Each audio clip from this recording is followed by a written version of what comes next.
अपेक्षित तर लवकर होते, लवकर मिळावं असं होतं, पण नाही झालं. पण उशिरा का होईना दिलं त्यांनी. याचा आनंदच आनंद आहे. खूप आनंद आहे. वाघाला त्याच्या ठिकाणी राहू द्या. तुम्ही जाऊन बघा एकदा जाऊन. फिरून बघा ते. आणि हे असलं वाघाला तुमच्यापर्यंत बोलवणं हे योग्य नाही आहे. या पुरस्कारामुळे मला अधिक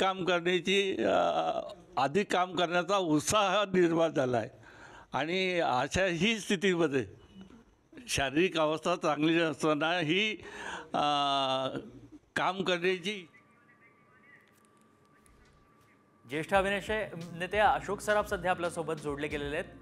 अशोक मामा, खूप खूप अभिनंदन तुमचं. आणि आता आणखी एक मानाचा तुरा खोवला गेलाय, काय प्रतिक्रिया आहे?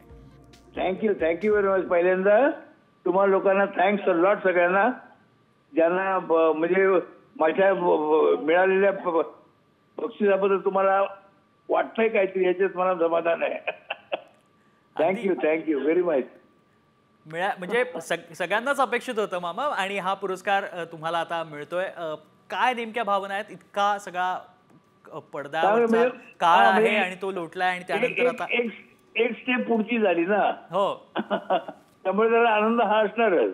बरं, काय होतं, जास्ती मिळत जाणं जास्ती महत्वाचं असतं, नाही का? नक्कीच. धन्यवाद अशोक मामा, तुम्ही सविस्तर प्रतिक्रिया दिलीत आणि साम टीव्हीशी बोललात त्यासाठी.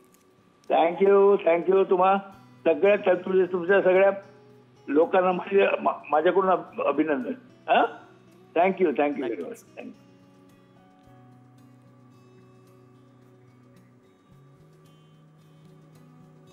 चला, ग्राफिक्सच्या माध्यमातून एक नजर. राज्यातील पद्म पुरस्कार: मारुती चित्तमपल्ली, ज्येष्ठ साहित्यिक, वन्यजीव संवर्धक चैत्राम पवार, होमिओपॅथिक चिकित्सक डॉक्टर विलास डांगरे,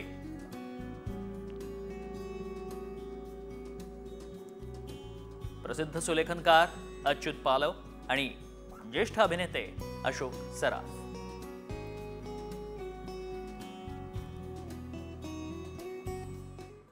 माजी मुख्यमंत्री मनोहर जोशींना देखील मरणोत्तर पद्मभूषण पुरस्कार जाहीर करण्यात आलाय. पद्म पुरस्काराची केंद्र सरकारनं घोषणा केली. यामध्ये गझल गायक पंकज उधास आणि यांच्यासह मनोहर जोशी यांना मरणोत्तर पद्मभूषण पुरस्कार देण्यात आलाय.